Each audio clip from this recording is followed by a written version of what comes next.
வெற்றி சார் பற்றி கடைசியாக பேசலாம் அப்படின்னு வச்சுருந்தேன். ஆனால் இந்த படம் ஆரம்பித்ததே அங்கேருந்து தான், அவர்கிட்ட இருந்து தான். அதனால் நான் அங்கேருந்தே ஆரம்பிச்சிடலான்னு பார்க்குறேன்.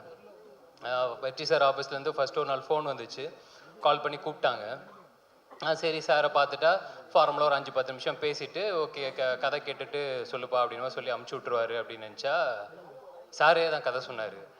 ஒரு ஹோல் க்ரக்ஸ் ஆஃப் த ஸ்டோரியை ஒரு ½ அன் ஹவரில் சொல்லி முடிச்சுட்டு அதுக்கப்புறம் ஒரு 1 மணி நேரம் 1.5 மணி நேரம் பேசியிருப்போம்னு நினைக்கிறேன்.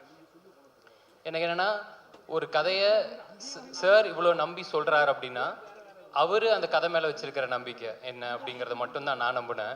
அவர்கிட்ட நான் ஒன்று தான் நான் சொன்னேன், சார் நான் உங்களை நம்பி வரேன், நீங்கள் பார்த்துக்கோங்க சார் அப்படின்னு.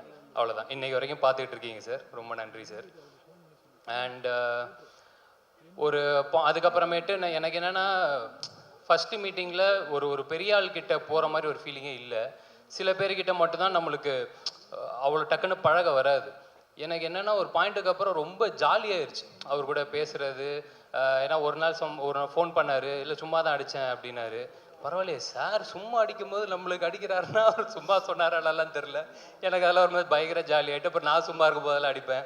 அப்புறம் சார் எப்போ சார் ஷூட்டிங் வரீங்க, வரலன்னா போர் அடிக்குது சார் அப்படின்ட்டுலாம் பேசி ஒரு பாயிண்ட்டுக்கு அப்புறம் எனக்கு என்னென்னா அவர் என்ன ஃப்ரெண்டாக நினச்சாரான்னு எனக்கு தெரியல. எனக்கு அது முக்கியமாக படலை, நான் ஒரு ஃப்ரெண்டாக நம்பிட்டேன்.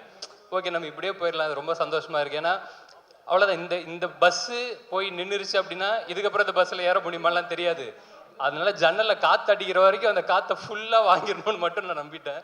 சந்தோஷமாக இருந்தேன் சார். இந்த ஓவரால் ஜேர்னி வந்து ஆக்சுவலாக இன்றைக்கி ஒரு மாதிரி ஐயோ முடிய போதா அப்படின்னு மாதிரி இருக்குது. படம் ரிலீஸ் ஆக போகுதுன்னு சந்தோஷமாக இருந்தாலும் இது ஒரு பக்கம் இருக்குது. ஒரு நாள் வந்து சார் கொஞ்சம் டவுனாக இருந்தார். எனக்கு சொக்கண்ணனை பற்றி பர்சனலாக எனக்கு அவ்வளோவா தெரியாது, இந்த படத்தில் தான் அறிமுகம். சார் டவுனாக இருந்தார். என்ன சார் என்னாச்சு அப்படின்னு மாதிரினா, இல்லை நான் வந்து இந்த இண்டஸ்ட்ரிக்கு நானும் சொக்கும் ஆல்மோஸ்ட் ஒரே டைமில் தான் வந்தோம். நான் அசிஸ்டன்ட் டைரக்டராக வரும்போது சொக்கு வந்து அசிஸ்டண்ட் மேனேஜராக ஜாயின் பண்ணுறாரு. இன்றைக்கி வந்து இத்தனை வருஷம் கழித்து சொக்கு மொதல் படம் பண்ணுறாரு. நல்லபடியாக அந்த படம் வந்து சேர்ந்துடணும், கரெக்டாக வந்து இதாகிடணும். ஏன்னா படத்தோட பிஸ்னஸ் அது இதுன்னு எல்லாத்தையுமே கொண்டு போய் கரெக்டாக லேண்ட் பண்ணிடணும். அது எல்லாமே ரொம்ப இதுவாக போயிட்டுருக்குன்னு சொல்லி ரொம்ப குரூஷியலான ஒரு சுச்சுவேஷனில் சொல்லிட்டு இருந்தார். சொல்லி முடிச்சதுக்கப்புறம் என்ன சார் சுச்சுவேஷனை பார்த்தா ஆடுகளத்தோட இன்டர்வல் பிளாக் மாதிரி இருக்குது அப்படின்னு சிரிச்சுட்டு ஆமாம் கொஞ்சம் அந்த மாதிரி தான் இருக்குல்ல அப்படின்னாரு. அப்போ நீங்கள் தனு சார் நான் உங்கள் கையில் இருக்கிற சேவலா சார் கண்டிப்பாக பார்த்தே அடிச்சிருவோன்னு நம்புகிறேன் சார். அந்த நம்பிக்கையில் இருக்கிறேன், பார்ப்போம்.